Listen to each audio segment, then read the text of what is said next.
Welcome to Precise Story. Today I am going to describe a 2016 biographical drama film, Sully. It is a true story based on true events. In the movie, the plane was about to crash, but the pilot saved the lives of 155 people, just showing his intelligence.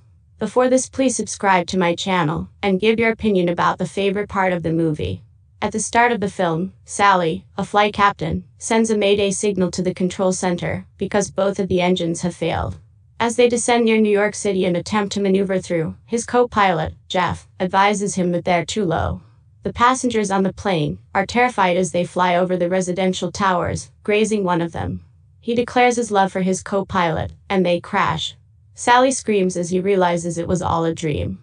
The media is calling the safe landing of US Airways Flight 1549 on the Hudson River, which saved the lives of all 155 passengers, a miracle.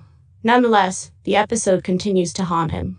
Sully and Jeff are summoned to a meeting with a board of officials from the National Transportation Safety Board, NTSB, who are investigating the incident. Charles documents the cause for their appearance on videotape. When he mentions the crash, Sully intervenes and informs him that it was not a crash. The key question is why he opted to land on the Hudson, rather than return to LaGuardia. He replied that he wasn't at a high enough altitude. When he was asked how he calculated that he didn't, he eyeballed it, relying on his experience from thousands of flights over 4 decades.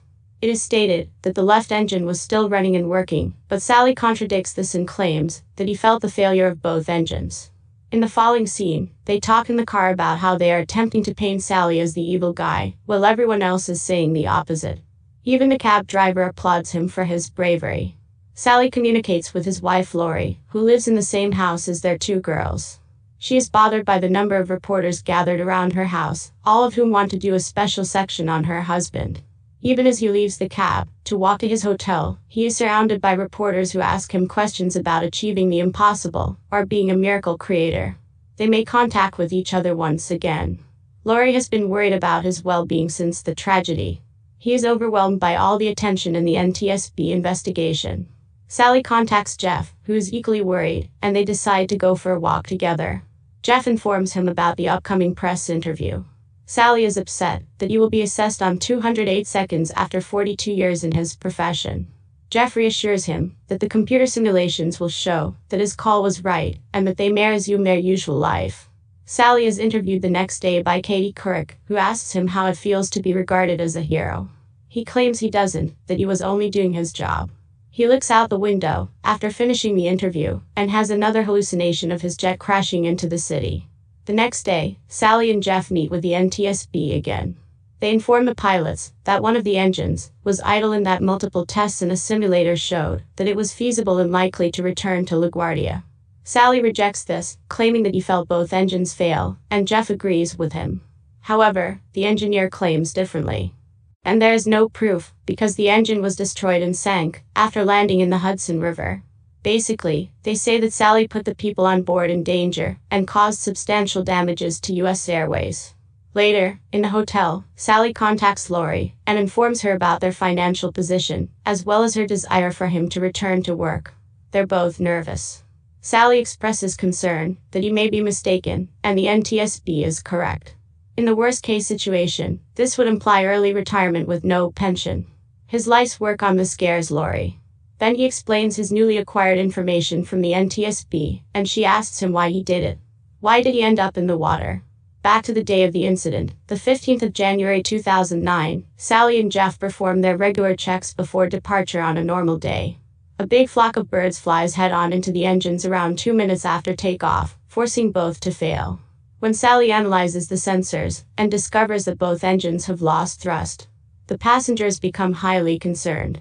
He stays in communication with the control center, and they do everything they can to clear the runways for landing.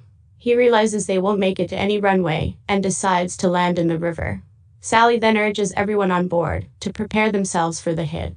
The flight attendants instruct the passengers to keep their heads down, stay down, and brace.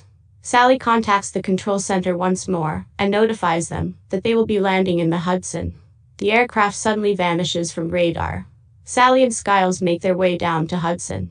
Back in the present, he finishes his call and jogs through Times Square.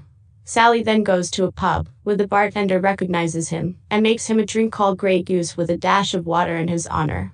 The man inside raises a glass to him as the hero. In another flashback to that day, he watches footage of the incident on TV, this time with a closer look at the passengers as the plane descends. The passengers prepare for the worst. Some are writing to their loved ones, some are praying, and yet others are informing their closest friends and family what their final desire is. The plane lands on the river without incident, and quickly begins to fill with water.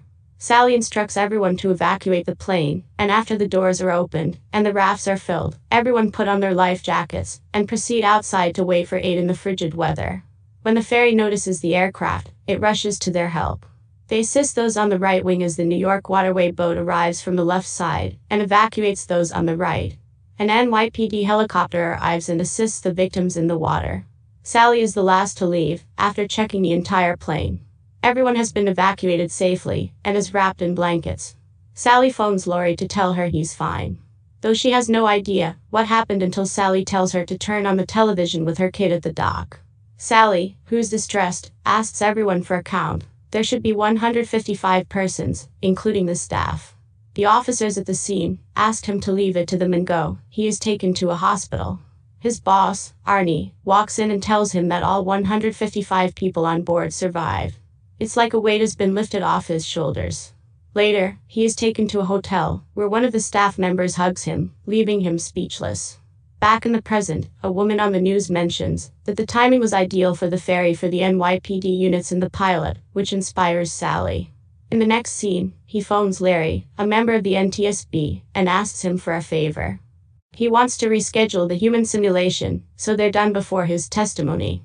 Because he believes that the results will be different with human pilots, rather than a computer. Sally will resign if they provide the same results. Larry offers to help in any way he can. Just before the hearing, Lori calls Sally in tears as it just hits her that he was one of the 155 people on board, and how horrified she is by this. Sally composes himself after the call and enters the hearing room. Charles takes his seat, and the hearing starts. They carried out a simulated landing, as Sally had asked, utilizing the identical weather, altitude, and speed parameters.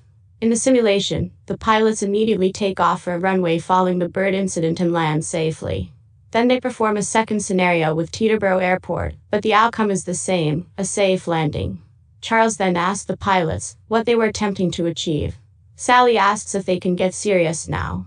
Sally claims that they did not consider the human factor, that it was a question of life and death, and that none of the test pilots were under the same strain as he and Jeff were. Nobody told them they'd lose both engines at a lower height than any other plane in history. Sally claims that the pilots were directed to fly to the airport immediately following the bird hit, without allowing time for analysis and decision-making. He also inquires as to how many practices runs they had. The pilot who landed at the second airport needed 17 tries to get it correctly. Charles agrees to set the decision time to 35 seconds, and the simulations are conducted again. This time both scenarios end in catastrophic failure. Now that they've seen what could have happened. Then Elizabeth informs them that the left engine has been retrieved. Despite the earlier assumption that it was working, it was totally destroyed, precisely as Sally had stated. The data is sufficient to convince the board that Sally and Jeff did the right thing. After consulting experts in the field, Elizabeth came to the conclusion that everything would have gone wrong if Sally had been out of the picture. He disagrees, claiming that Jeff and the flight attendants, as well as the rescue professionals who moved quickly to ensure everyone's safety, deserve credit for the landing. So, the viewers, this is all we have today. Please subscribe to my channel and turn on the notification bell for more videos.